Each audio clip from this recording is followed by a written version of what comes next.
Assalamualaikum warahmatullahi wabarakatuh.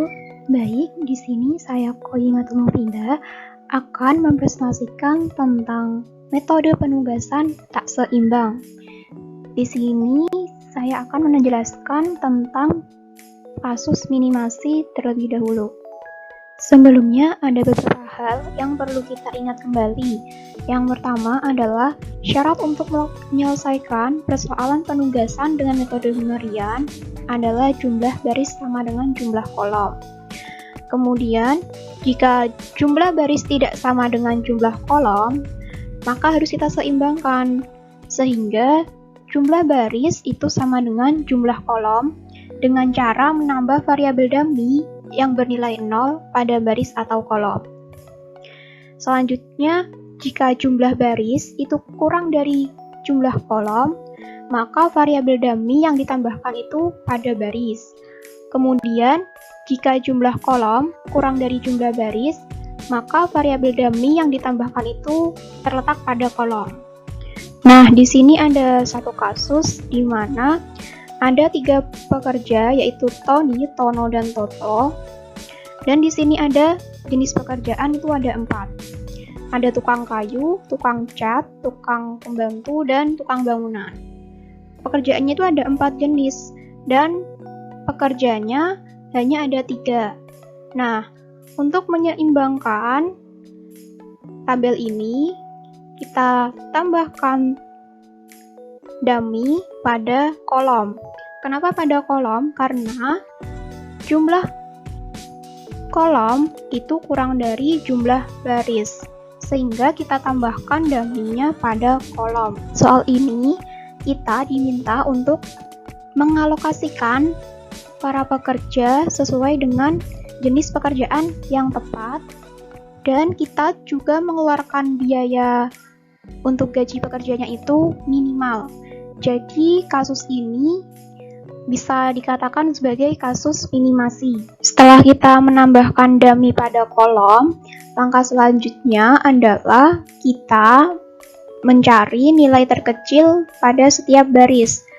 Masih ingat tadi ini adalah kasus minimasi, sehingga yang kita cari adalah nilai terkecil. Pada baris pertama, nilai terkecilnya adalah 50.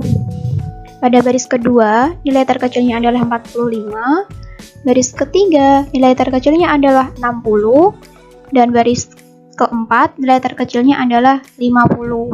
Setelah kita cari nilai terkecil masing-masing baris, kita kurangkan dengan nilai lain pada masing-masing baris tersebut. Contohnya, untuk baris pertama, nilai 50 ini kita kurangkan dengan nilai lain. Yang pertama, dengan 70, sehingga nanti akan menghasilkan selisihnya adalah 20.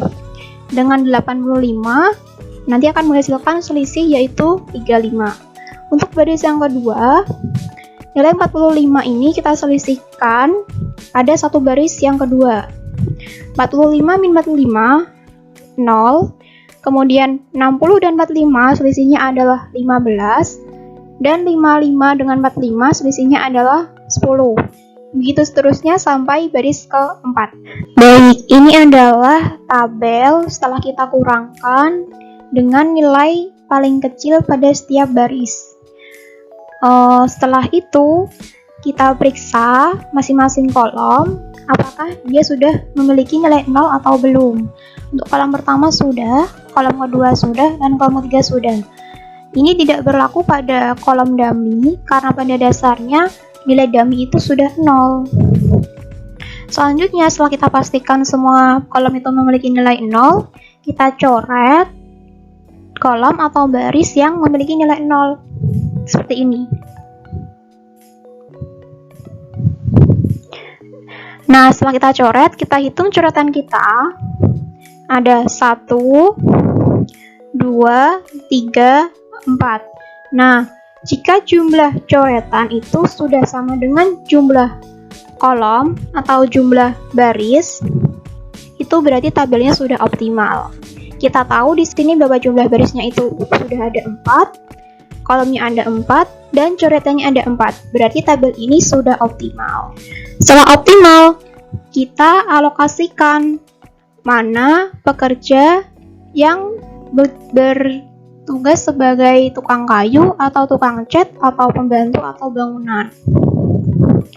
Kita lihat di sini bahwa yang bernilai 0 itu berarti dia sebagai pekerjanya. Untuk tukang kayu berarti dipekerjakan oleh Toto. Kemudian tukang cat dipekerjakan oleh Tony.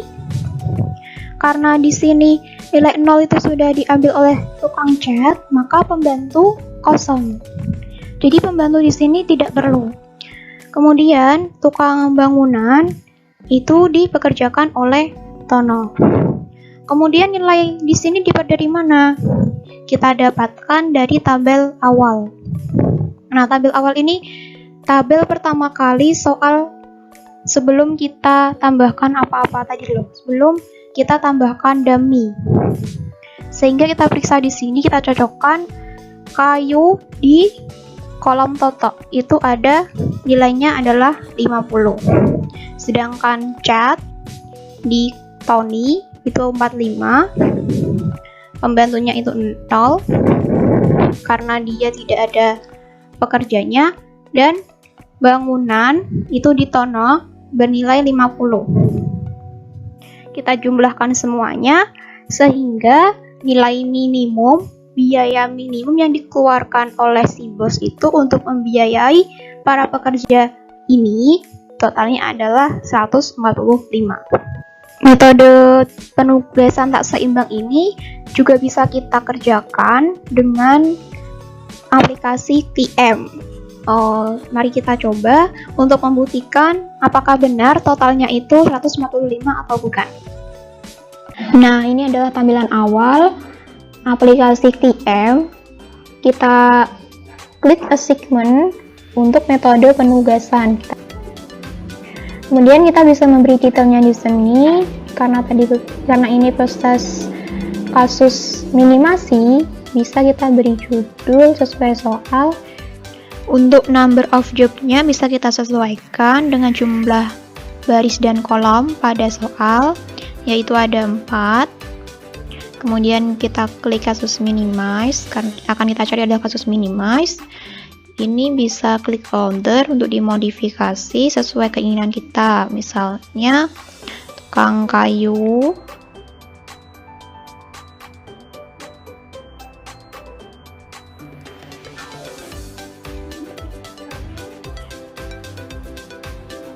ini bisa kita modifikasi sendiri ya sesuai keinginan kita.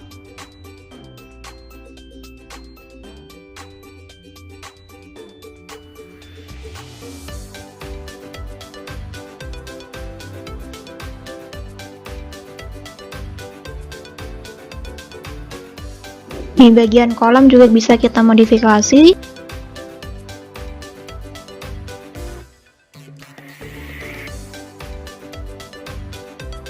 Selanjutnya kita masukkan nilai pada tabel.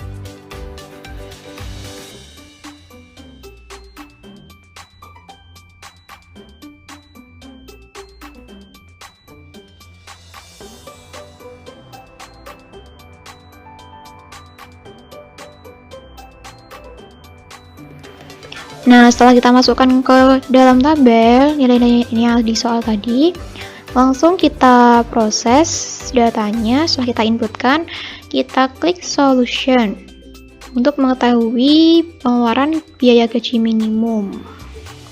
Nah, di sini sudah keluar nilainya ada 145, atau bisa kita klik yang 3 assignment list. Nantinya akan ditampilkan list yang lebih ringkas.